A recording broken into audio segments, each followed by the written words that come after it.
Olha aí, eu não falei pra você que o barato é louco? Já derrubaram a live, macho. E vai se preparando aí, que vão derrubar de novo. É isso aí, ó. Século XXI, liberdade de expressão jogado na lata do lixo. O pessoal não quer que a gente ensine a verdade.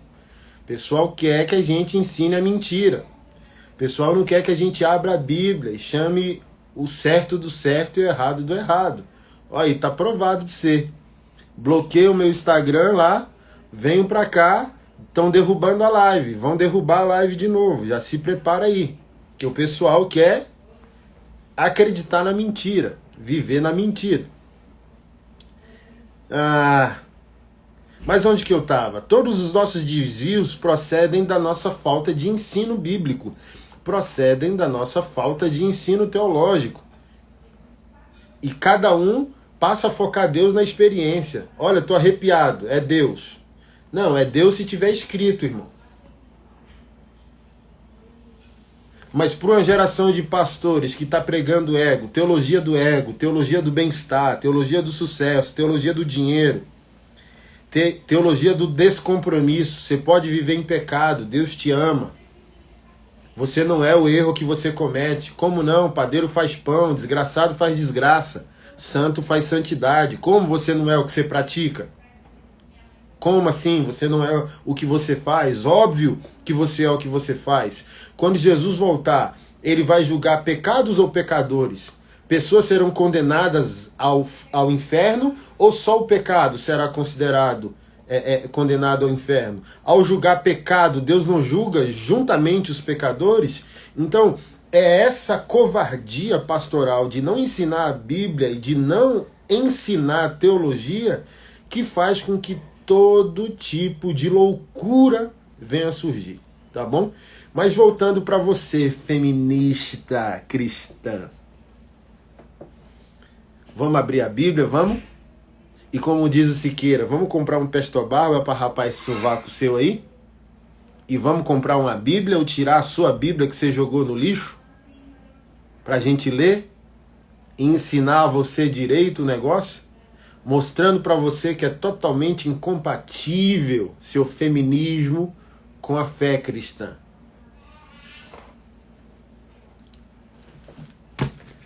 Vamos lá. Eu só quero, não vou bater muito não, tá? Só 3 pressupostos bíblicos para você baixar sua bolinha, tá bom? E ver como é incompatível você afirmar que é cristã e feminista.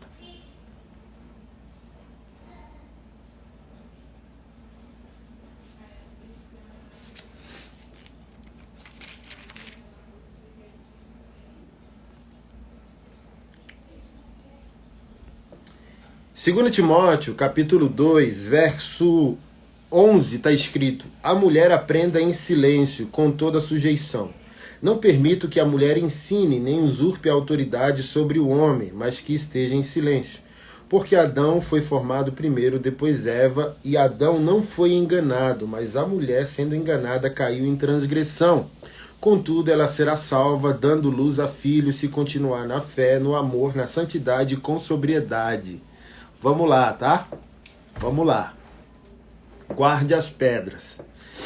Acho que tem 3 pressupostos aqui para desconstruir feministas cristãs.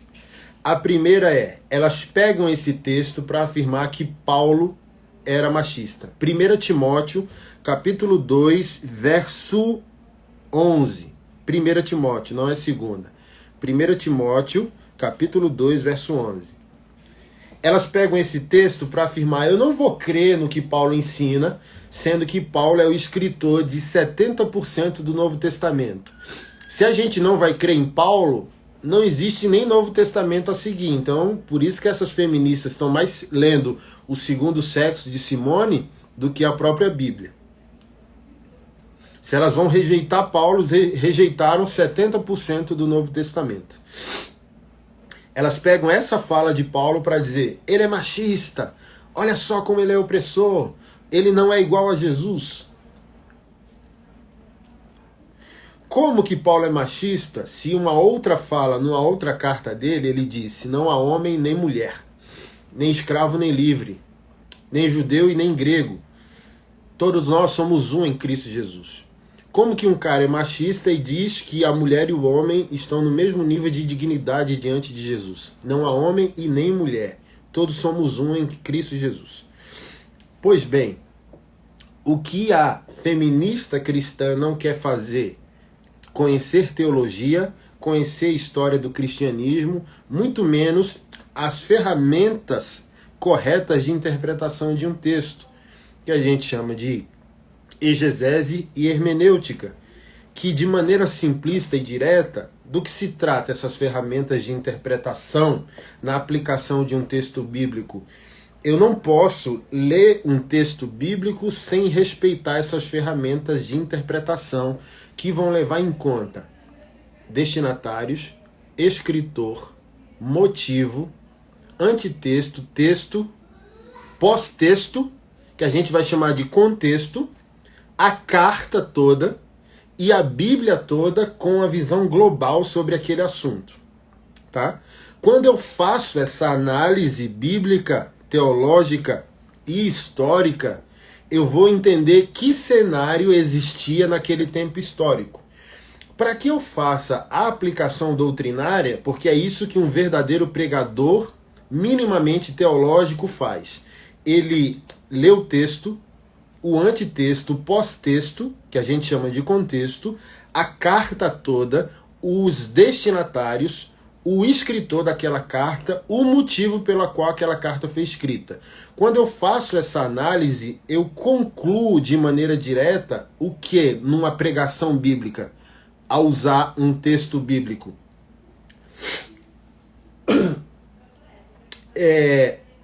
Principalmente a verdade doutrinária contida. Antes de eu concluir a pregação baseado num versículo, eu tenho que fazer a análise doutrinária da aplicação.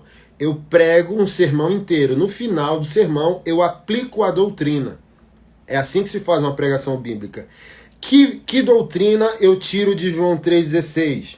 Que doutrina eu tiro de 1 Timóteo capítulo 2, verso 11? Existe uma doutrina aqui, que é a didaquê, o ensino. Deus quer transmitir um ensino ao seu povo.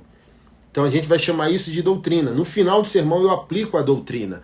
Para que eu aplique a doutrina, eu tenho que entender todo o contexto. Porque eu não posso pegar um versículo nesse século I e aplicar no século XXI sem estudo, sem análise temporal, sem as ferramentas adequadas de interpretação.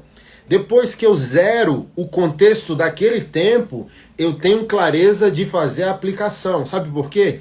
Porque às vezes o autor bíblico não queria criar uma doutrina atemporal para todos os tempos. Século 1, 2, 10, 15, 20. Porque tem doutrinas específicas para um tempo.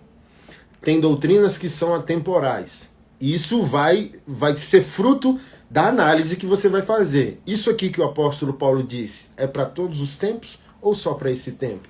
Porque às vezes o escritor bíblico quer resolver um problema naquele lugar, naquele momento. Ou às vezes o escritor bíblico quer resolver um problema que sempre vai existir, um problema recorrente. Pois bem, antes de eu aplicar isso aqui e concluir erroneamente que Paulo era machista, eu tenho que entender o quê?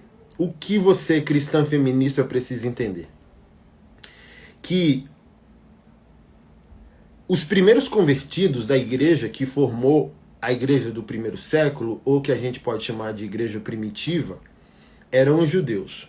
Os judeus tinham um parâmetro mínimo de adoração a Deus. Eles tinham o Pentateuco, os 5 primeiros livros da Bíblia, os patriarcas, os profetas, Moisés, Abraão, Salmos, Provérbios. Eles sabiam como conduzir a adoração no Novo Testamento. Eles só tinham que abrir mão da liturgia da lei. Mas ficava muito mais fácil agora seguir Jesus sem a lei, porque você tinha um parâmetro, você sabia como conduzir a fé. Não era a mesma situação de um crente pagão, de um crente que adorava falsos deuses, que tinha liturgias que Deus não aprovava. Nessas religiões pagãs, mundanas, mulheres eram sacerdotisas. líderes da liturgia dessas religiões. Quando essas mulheres se convertiam do paganismo e dessas falsas religiões, elas vinham para a igreja querendo proeminência, liderança e conduzir a liturgia cristã. É nesse contexto que Paulo diz: não é assim. Não é assim. Não é assim que não, vocês não vão fazer na igreja o que vocês faziam no paganismo. Não é assim aqui. Deus é Pai, Jesus é homem. A primeira responsabilidade que Deus deu foi ao homem. Então se conecte ao homem, mesmo que você saiba mais que ele. Então olha só, o silêncio, irmão, era um exercício, como se fosse um exercício do fruto do Espírito. Eu sei como fazer. Aí Paulo falava, não importa se você sabe como fazer. Deus não quer restaurar só você, mulher. Deus quer restaurar sua família, sua casa e o seu homem. Mas se você for arrogante, orgulhosa, como você está sendo, como se fosse uma feminazi da época, você está querendo dominar todos os processos da igreja. Você está querendo desconstruir o que Deus fundamentou desde o início. Não é assim. Não vai ser assim. Então, eu ordeno que as mulheres se calem. E olha só, a ordem ela é para aquele tempo e ela só pode ser aplicada no século XXI se você lidar com uma feminazi. Feminazi não vai ensinar na igreja. Feminazi não vai conduzir as coisas da casa de Deus, não. Por quê? Porque a feminazi quer desconstruir. A feminazi quer mostrar que ela é empoderada, que ela é capaz. Mas na igreja não é lugar para isso. A igreja é Pai Nosso e não Pai Meu. Na igreja, a mulher empoderada tem que entender que o centro da fé não é o umbigo dela, como o feminismo diz, não.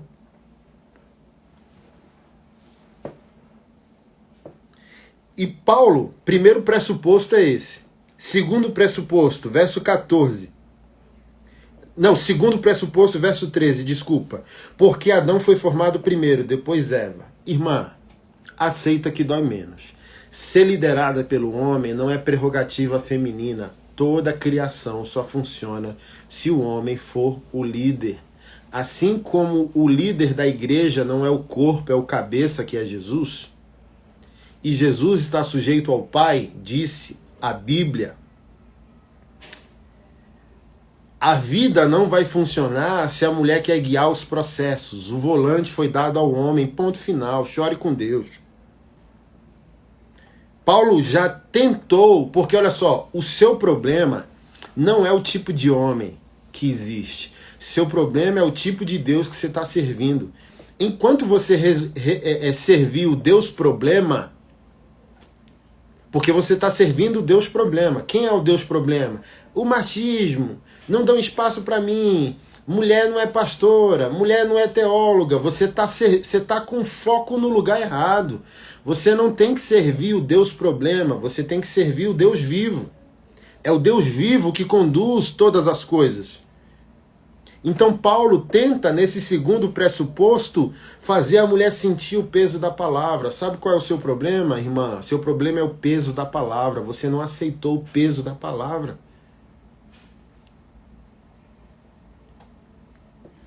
Adão foi formado primeiro, depois Eva. Quem formou primeiro foi responsabilizado primeiro. O texto vai dizer que quem pecou foi Eva, mas Deus chamou por quem? Em Gênesis 3:9, né? Se não me falha a memória, deixa eu abrir aqui.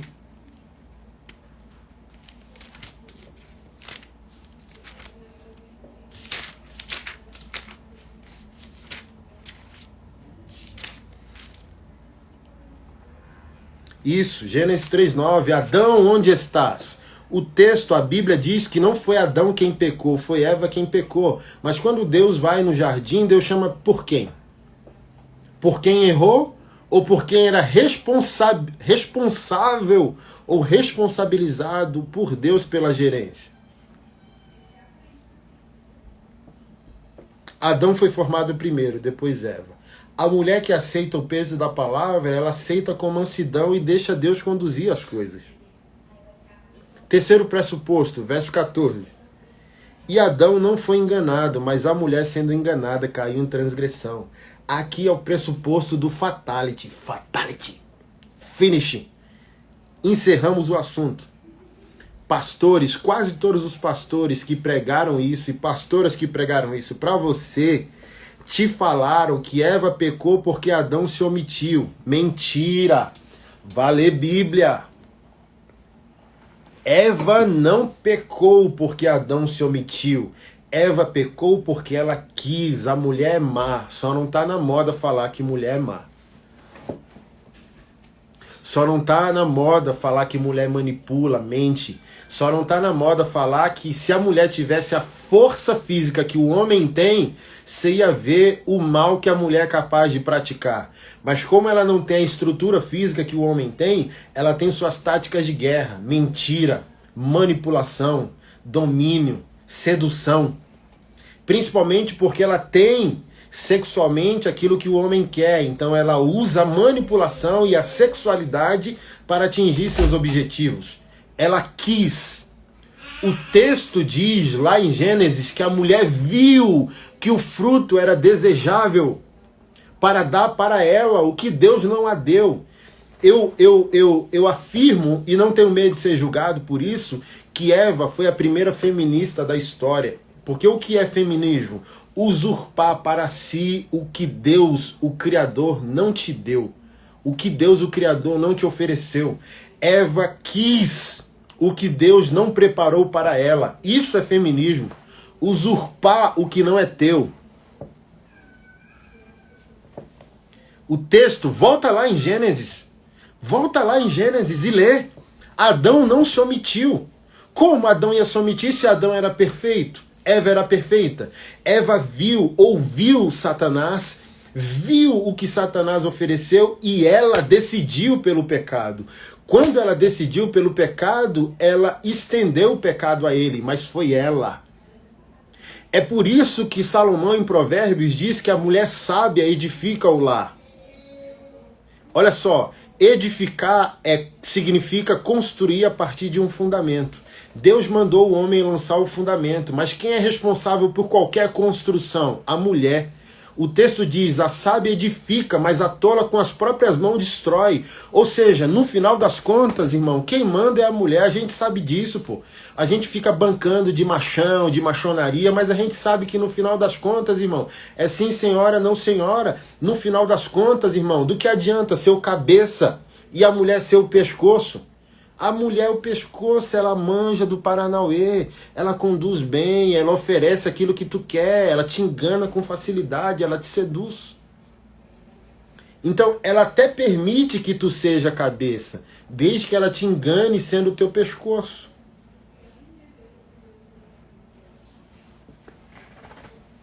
Então não vem com esse papo que Adão se omitiu. Adão não se omitiu, Eva quis. Eva quis. Eva quis fazer o que fez. E como fez.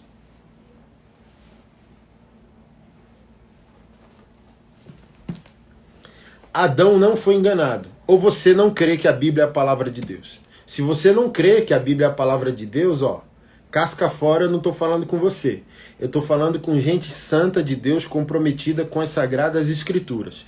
1 Timóteo 2,14, que é o nosso terceiro pressuposto, afirma, a palavra de Deus afirma, Adão não foi enganado. Adão não foi enganado. Adão não foi enganado, mas a mulher, sendo enganada, caiu em transgressão. Quarto e penúltimo pressuposto. Contudo, a mulher será salva dando luz a filhos, se continuar na fé, no amor e na santidade com sobriedade. Aqui elas endemoniam, aqui elas piram. O quê? Olha o pezinho da revolta. O quê? Esse apóstolo machista está dizendo que eu vou ser salva se eu for mãe? Se eu permanecer na fé, no amor e na santidade com sobriedade, quem ele pensa que ele é?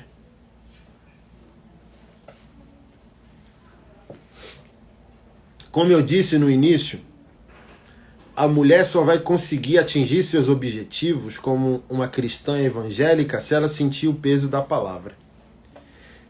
Não querer ser mãe pode ter inúmeros motivos. Você não é obrigada, aspas, a ser mãe, desde que Deus se convença da sua justificativa. Porque a Bíblia foi clara, a mulher vai ser salva. Salva de quê? Do problema que aconteceu no jardim. Aquela mulher manipuladora só vai morrer aqui. Aquela mulher que Eva gerou só vai morrer aqui. Será salva dando luz a filhos se continuar na fé, no amor e na santidade, e na sobriedade. Ela aceitou o peso e o propósito de Deus para a vida dela. Então, olha só, tem mulher batendo o pezinho dizendo, não vou ser mãe, dá trabalho, mas é mãe de pet, pô. Olha o problema da mulher moderna. A mulher moderna está independente financeiramente, tem seus próprios bens, apartamento, carro, casa, está graduada, formada, pós-graduada e às vezes até mestrada. Aqui eu critico muitos homens. A mulher com 30 já está independente. O cara com 30 está morando com a mãe e jogando videogame. Aqui eu louvo as irmãs. Estou batendo demais nas irmãs, né? Aqui eu vou amenizar. Parabéns para vocês, guerreiras. Tem homens que não merecem o esforço que vocês estão fazendo. Louvo vocês. Nisso aqui eu louvo vocês, tá bom? Mas olha só, ideologizar a vida vai adoecer vocês. Vocês só vão ser feministas dos 20 aos 40. Depois dos 40, dolorida, frustrada, solitária, sem ter com quem compartilhar a vitória.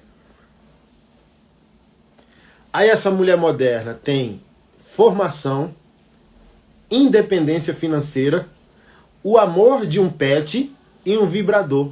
Ela precisa de quem? A mulher moderna está nesse empoderamento feminista justamente por causa disso. Eu não vou mais me relacionar, me feriram demais, vou comprar um pet. Eu não vou mais me relacionar amorosamente, já fui muito decepcionada, vou comprar um vibrador. E eu não devo nada a homem nenhum. Tenho meu trabalho, sou formada, pago os meus boletos. Ok. Eu não quero ferir sua experiência. É óbvio que você está concluindo algumas coisas na sua vida, mesmo que eu julgue isso errado, mas é real suas dores. Aqui eu não quero ferir mais as suas dores. Suas dores são reais. Você está concluindo dessa maneira porque você fez a vida te fez chegar a esse ponto. Mas existe redenção em Jesus. Relacionamentos ferem, mas só relacionamentos curam. 10 homens foram canalhas, mas existe um cara gente boa. Mas você quer achar o cara gente boa? Onde que você está procurando o cara gente boa? No Tinder? Você está se relacionando com um homem casado? Você quer que esse cara seja firmeza? Só porque tem 5 quilos de Bilal, pô? Vocês falam tanto de sociedade falocêntrica, mas vocês não podem ver um Bilal de 5 quilos, vocês ficam louca, pô. Vocês não seguem a piedade, vocês não pegam o padrão que Deus estabelece. Vocês falam tanto, sociedade patriarcal, machista, falocêntrica, mas vivem pelo prazer, se relacionam com homens casados, noivo, namorado e quer que a vida dê certo.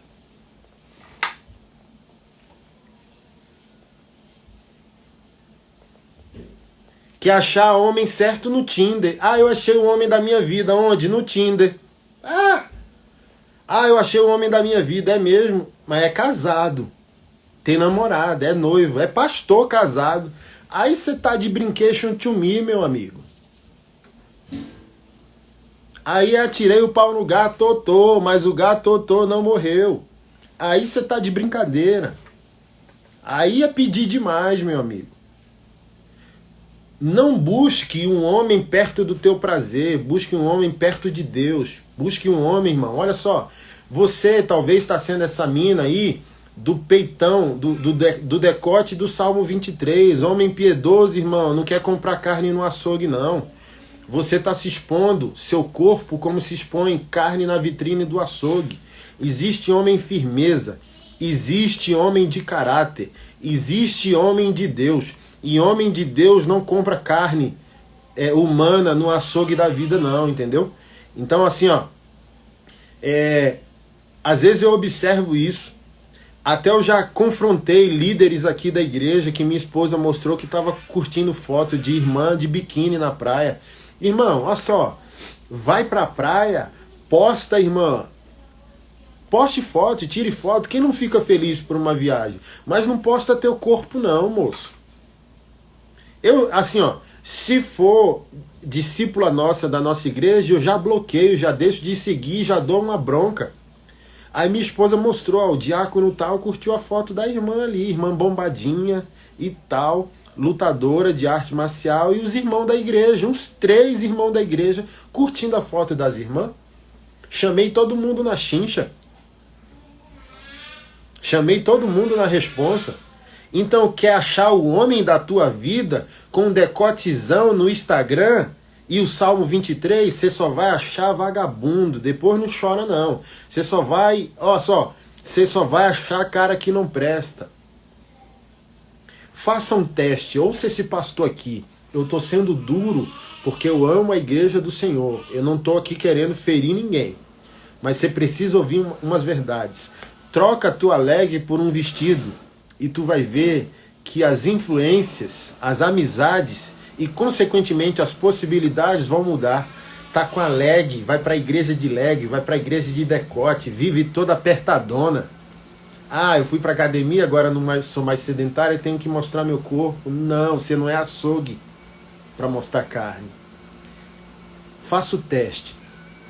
Troque essas roupas sensuais que você veste por vestidos.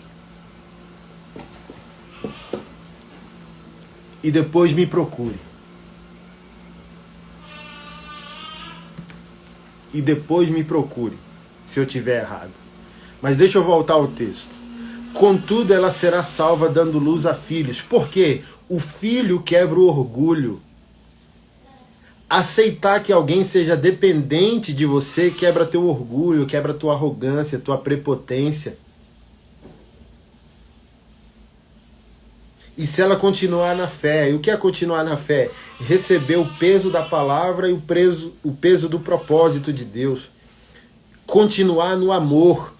Mesmo que as situações ainda não estejam de maneira adequada, o amor tudo crê, tudo espera, tudo suporta, jamais acaba. E aqui eu não estou falando de amor que tolera o intolerável, mas eu estou falando sobre o amor que tolera aquilo que não é essencial.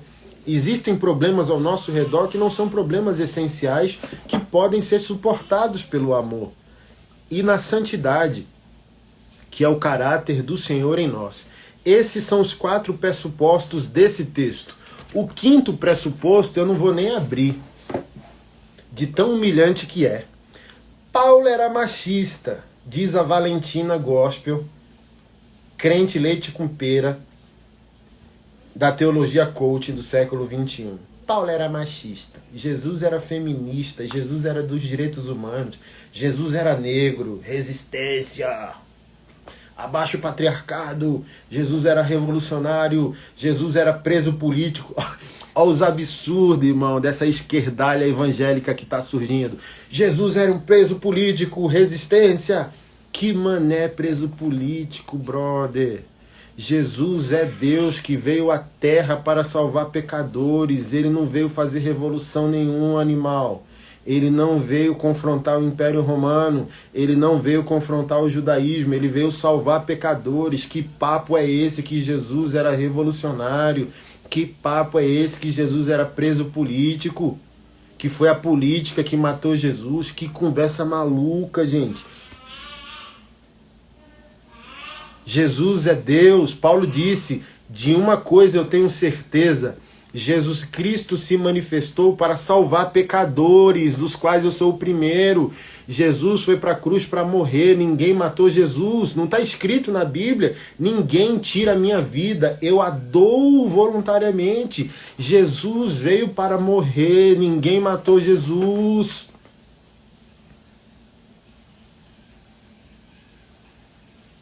Ou você queria poupar Jesus de morrer? Não, irmão. Se Jesus não morresse, ainda estaríamos em pecado. Ele nos tirou do nosso pecado. Mas deixa eu fechar com o quinto pressuposto para Valentina não pirar. Valentina gospel. Feminista cristã com aspas bem grandes. Ouça esse pastor falar ao seu coração. Se Paulo era machista, se a Bíblia fortalece o patriarcado, se Jesus era libertário, revolucionário, feminista, ursinho carinhoso, geração Fiuk, emanando coraçõezinhos de paz e amor. A Bíblia diz que da boca de Jesus sai uma espada afiada para devorar inimigos. Fiuk não pega em espada. Jesus não é Fiuk. Jesus não é ursinho carinhoso. O pau vai quebrar. Na ordenação apostólica, Jesus tinha a chance histórica de libertar a mulher. Ordenando 12 mulheres. Se o homem fosse o problema da humanidade, Jesus quebraria o patriarcado, Jesus quebraria a masculinidade tóxica, como vocês falam, na ordenação apostólica. Ele chamou 12 pessoas para estender o legado dele. Olha só, Jesus voltou para a glória do Pai há 21 séculos e meio. Vamos supor assim. 21 séculos depois, as 12 pessoas que ele chamou foram responsáveis por esse legado. As 13, né? Judas saindo, entrando Matias e depois Paulo. 13 apóstolos e um filho do diabo no meio da seara. Por que não tem uma mulher ordenada entre os 12? Por que ele não ordenou 12 mulheres e acabou com essa conversa toda de patriarcado? Olha, o homem não presta, o homem não vale nada, eu vou ordenar 12 mulheres, aleluia.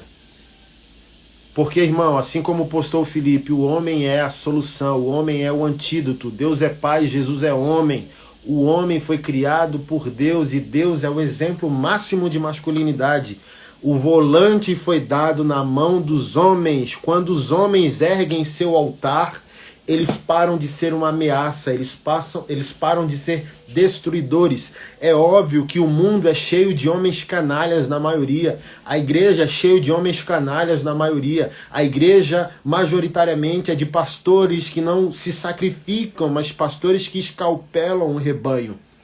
Mas o padrão do evangelho não é do mínimo para o máximo, é do máximo para o mínimo. Deus é o máximo exemplo de masculinidade. Deus é Pai, Jesus é homem. Eu pego o exemplo da Trindade, defino a minha masculinidade e não me torno mais o problema, eu me torno a solução. Eu deixo de ser o veneno e passo a ser o antídoto. É o recado da ordenação apostólica.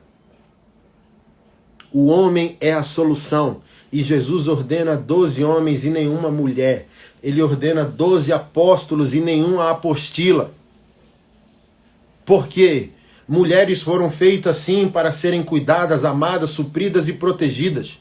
Elas podem pregar, elas podem trabalhar, elas podem conquistar, elas podem liderar, elas podem tudo. Mas elas foram criadas por Deus para caber no abraço de um homem sacrificial, de um homem que é um altar diante de Deus. Quando um homem ergue o seu altar, ele se torna a imagem e a semelhança de Deus estendido aqui na terra. Quando um homem é redimido e se torna um adorador e se torna um altar diante de Deus, aquele homem se torna a própria imagem e semelhança de Deus, guardando, servindo, protegendo e enviando a criação a pastos verdejantes e a águas tranquilas. Por isso que eu disse a você, o seu problema não é o homem.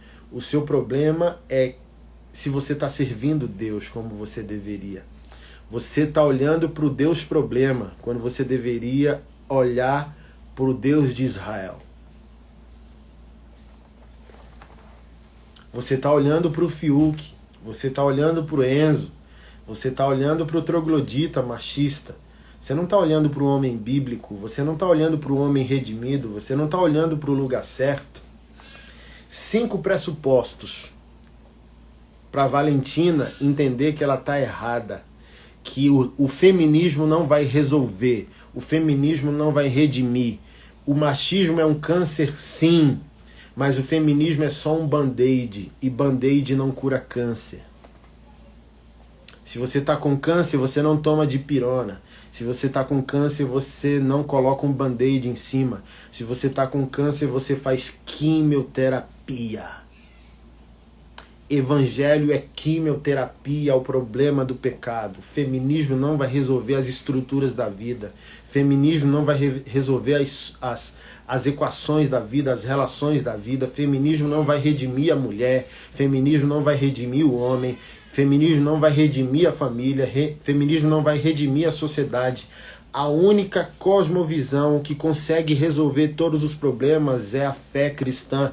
Porque ela resolve a mulher, resolve o homem machista, ela resolve a abusada, ela resolve o abusador, ela resolve a criança, a família, ela resolve tudo. O Evangelho consegue abraçar o problema todo. O Evangelho conduz o homem agressor ao arrependimento, faz dele um novo homem. Ele protege os indefesos, as vítimas. Ele muda a nossa perspectiva, ele faz nova todas as coisas. Feminismo não. Feminismo foca no problema e gera o rancor. E rancor não resolve. E aqui eu quero encerrar dizendo: irmã feminista, você quer resolver o problema ou está certa? É óbvio que você está certa. O machismo existe e os números estão aí. O problema é quem vai lá no campo de batalha resolver o problema que o machismo criou. Eu pergunto para você, você quer resolver o problema ou quer estar certa?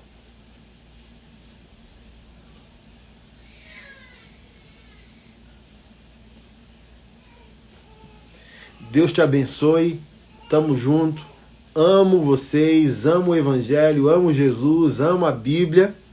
Sábado, 9 da manhã ao meio-dia, o pau vai quebrar. Culto dos hereges, a maldição dos líderes modernos. Não fica de fora, corre lá no meu Instagram, ou no Instagram do Teologia para o Povo, ou no Instagram da Comunidade Antifrágeis, faz tua inscrição e a gente se vê sábado pela manhã aqui. Vai ser uma bênção, um massacre bíblico como foi hoje. Fica aí, com o dever de casa de ler a Bíblia, voltar aos versículos que eu ensinei e conseguir enxergar mais do que eu transmiti para vocês aqui, tá bom? Tamo junto. Beijão.